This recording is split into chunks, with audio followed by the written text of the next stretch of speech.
मेरे प्यारे बच्चों, कैसे हैं आप लोग। आशा करता हूँ ठीक होंगे। आज का मेरा टॉपिक है द्विघात समीकरण। द्विघात समीकरण जो क्लास 10th के लिए बहुत उपयोगी है, रामबाण की तरह है।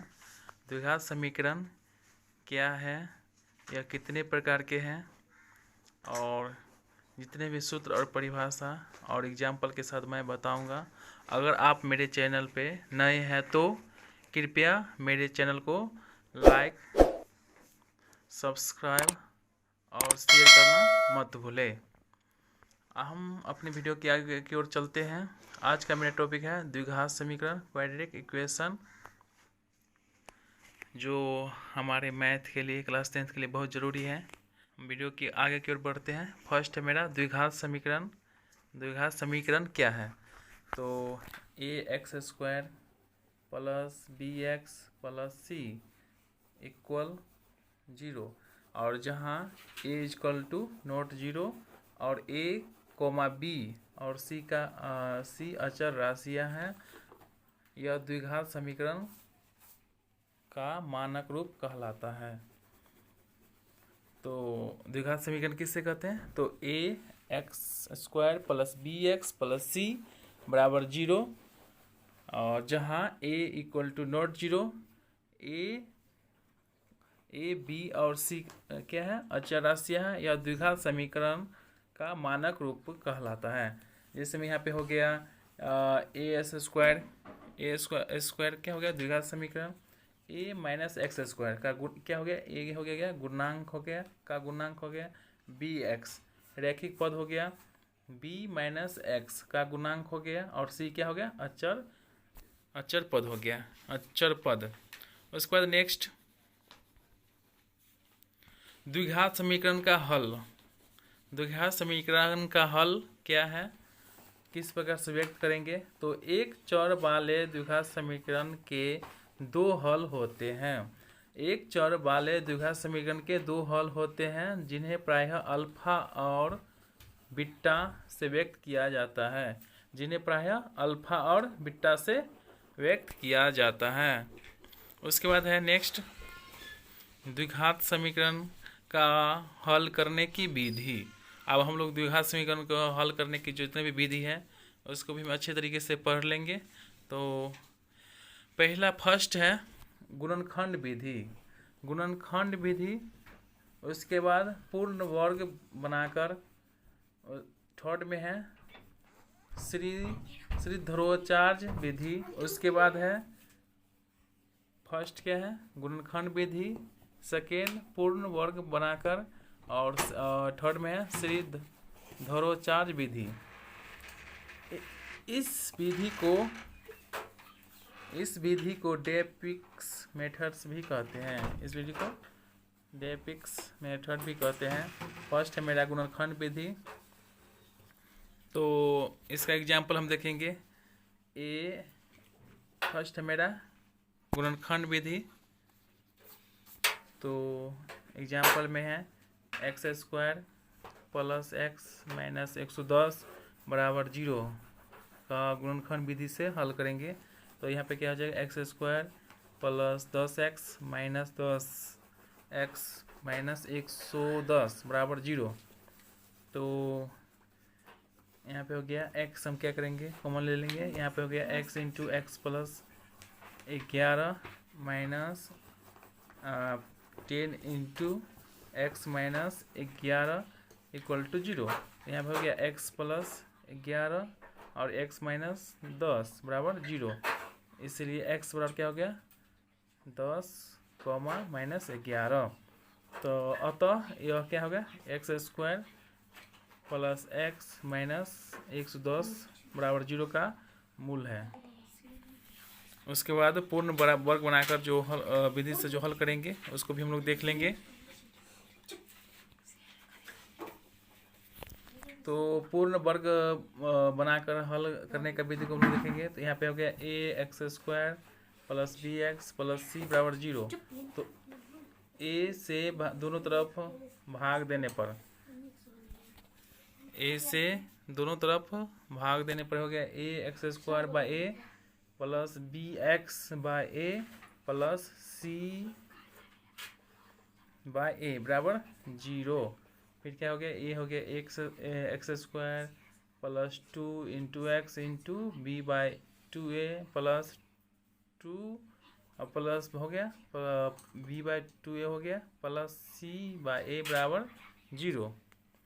ए किस रूप में लाएंगे हम इसको, a plus b plus a square, a plus b का होल स्क्वायर में लाएंगे इसको हम। तो ए क्या हो गया, a square plus b square plus 2ab बराबर क्या होता है, ए प्लस बी का होल स्क्वायर के रूप में लाने के लिए हम इस फॉर्मूला का उपयोग करेंगे।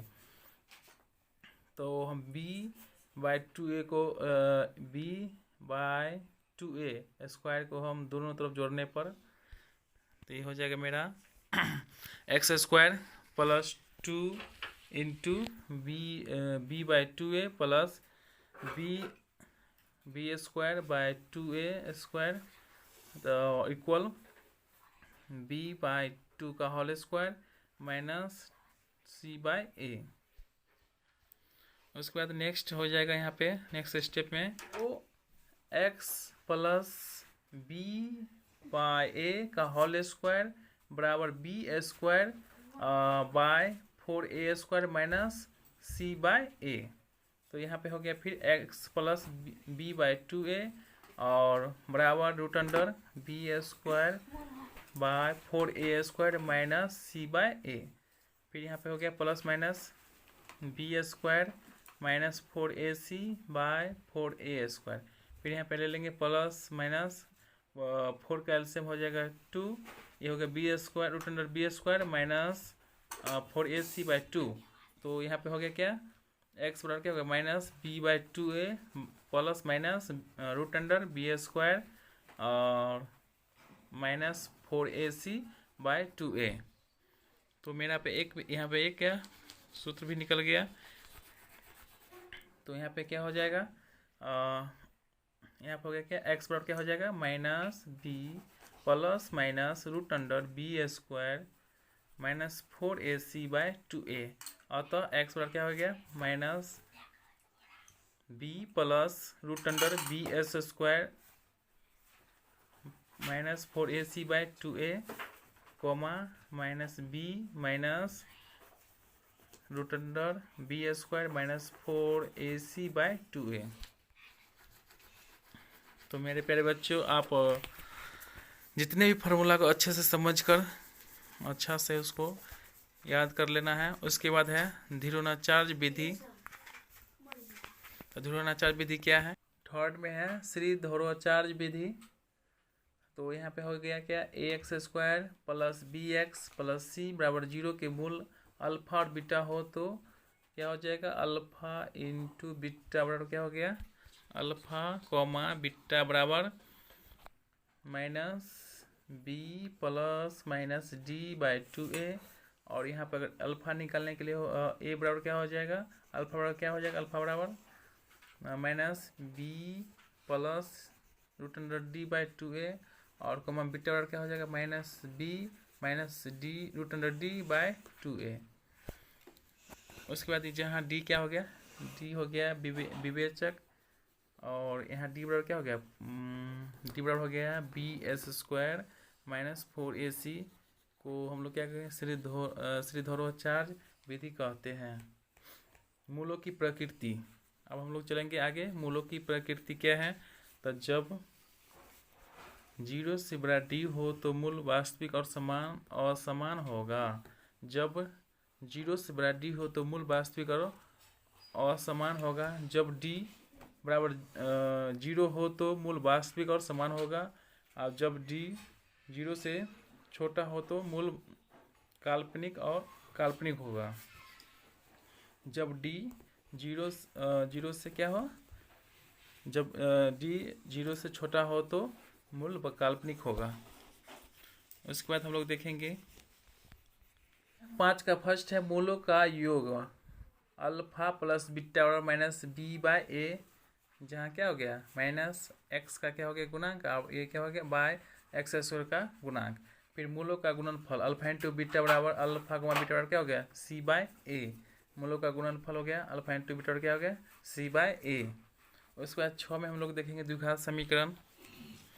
द्विघात समीकरण क्या है, इसको किस विधि से हम लोग किस प्रकार से हम इसको हल करेंगे। तो यहाँ पे है x square minus alpha plus beta into x plus alpha into beta बराबर 0।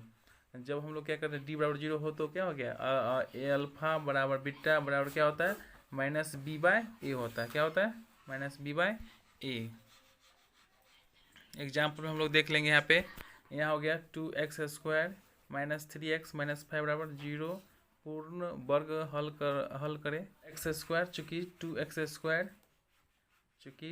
स्क्वायर माइनस 3x माइनस 5 बराबर 0 या 2x square by 2 minus 3 by 2x minus 5 by 2 बराबर 0 या ये हो गया x square minus 3 by 2x minus 5 by 2 बराबर 0।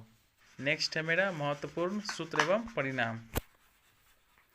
तो फर्स्ट में है a x square plus b x plus c comma a equal to not 0 वो हम लोग द्विघात व्यंजक कहते हैं। सेकेंड में है a x square plus b c plus c बराबर 0 और जहाँ ए इक्वल टू नॉट 0 को हम लोग द्विघात समीकरण कहते हैं। फिर हो गया थर्ड में a x square plus b x plus c बराबर 0 का विवेचक डी बराबर क्या हो जाएगा बी स्क्वायर माइनस 4ac। क्या हो गया 4ac। उसके बाद हम लोग फोर्थ में चलेंगे। तो फोर्थ में a x square plus b x plus c बराबर 0 के मूल अल्फा कॉमा बीटा बराबर क्या हो गया minus B plus root under B S square minus 4ac by 2a comma minus B minus root under B S square minus 4ac by 2a। उसके बाद next हम देखेंगे मूलों का योग अल्फा प्लस बीटा। तो क्या हो गया इसका मूलों का योग minus b by A. Alpha plus beta बराबर क्या हो गया माइनस बी बाय ए। उसके बाद नेक्स्ट मूलों का गुणनफल अल्फा इंटू बीटा बराबर क्या हो गया सी बाय ए हो गया। फिर उसके बाद द्विघात समीकरण ये हो गया ए एक्स ए। द्विघात समीकरण में क्या हुआ x square minus alpha plus beta into x plus alpha into beta बराबर क्या हो गया 0। और उसके बाद देखेंगे मूलों की प्रकृति।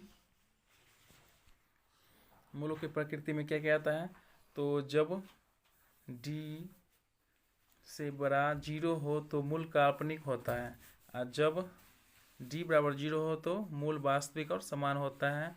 और थर्ड में जब डी 0 से बड़ा हो तो मूल वास्तविक और असमान होता है।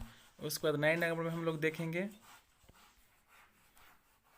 जब डी बराबर 0 हो तो अल्फा बराबर बीटा बराबर माइनस बी बाय ए होगा। जब डी बराबर 0 हो तो अल्फा बराबर बीटा बराबर माइनस बी बाय ए। उसके बाद 10th में देखेंगे महत्वपूर्ण फैक्ट में। तो यहाँ पे है x square plus b x plus c बराबर 0 में जब a plus b plus c बराबर 1 तो इसका एक मूल एक अवश्य होगा। तो हम लोग 11 नंबर में देखेंगे a x square plus b x plus c बराबर a into x minus alpha into x minus beta. तो आज के लिए बस इतना ही। और जितने भी मेरे चैनल पर अगर नए हो तो कृपया मेरे चैनल को लाइक सब्सक्राइब और शेयर करना मत भूलें। बस आज के लिए इतना ही। ओके, धन्यवाद, थैंक यू।